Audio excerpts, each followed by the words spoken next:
નમસ્કાર દર્શક મિત્રો, હું છું પલુનેજીયા. સંપૂર્ણ ન્યૂઝમાં આપનું સ્વાગત છે.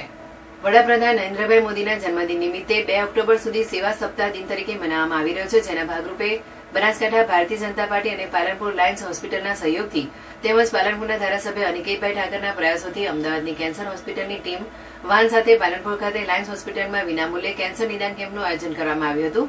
કેન્સરની ચકાસણી કરાવવા માટે તેમજ સ્ક્રીનિંગ કરાવવા માટે અમદાવાદ સુધી દર્દીઓને લાંબુ થવું પડતું હતું, પરંતુ સેવા સપ્તાહના ભાગરૂપે પાલનપુરમાં કેમ્પ કરવામાં આવતા દર્દીઓએ પાલનપુરમાં કેન્સર નિદાન કેમ્પનો લાભ લીધો હતો. આ પ્રસંગે પાલનપુરના ધારાસભ્ય અનિકેતભાઈ ઠાકર, નગરપાલિકા પ્રમુખ ચિરમલાલ સોલંકી, શહેર ભાજપ પ્રમુખ પ્રશાંતભાઈ ગોહિલ, સરલાબા, લાયન્સ ક્લબના district governor Prakashbhai Agrawal, lions ક્લબના પ્રમુખ સુરેશભાઈ યોગી સહિત મોટી સંખ્યામાં ભારતીય જનતા પાર્ટીના કાર્યકરો ઉપસ્થિત રહ્યા હતા.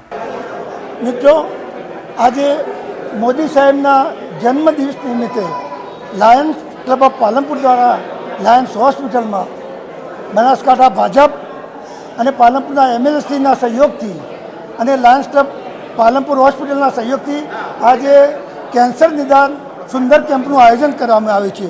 આ કેમ્પમાં કેન્સરના વિવિધ ટેસ્ટ નિઃશુલ્ક બિલકુલ ફ્રીમાં કરવામાં આવે છે, જેનું માર્કેટ વેલ્યુ આજે 5,000 રૂપિયા હોય છતાં પણ આજે અહીંયા ટેસ્ટનું લોકો માટે, દર્દીઓ માટે ફ્રી નિદાન કરવામાં આવ્યું છે.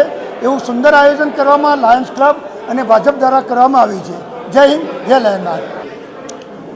માનનીય વડાપ્રધાન નરેન્દ્રભાઈ મોદી સાહેબના જન્મદિવસ નિમિત્તે જે સેવા સપ્તાહની ઉજવણી કરવામાં આવી રહી છે, તેમાં આજરોજ પાલનપુર લાયન્સ હોસ્પિટલ ખાતે કેન્સર નિદાન કેમ્પનું આયોજન કરવામાં આવ્યું હતું લાયન્સ પરિવાર દ્વારા, અને જેની અંદર કેન્સર સોસાયટી ગુજરાત એને પણ ખૂબ અગત્યનો એક રોલ ભજવ્યો છે.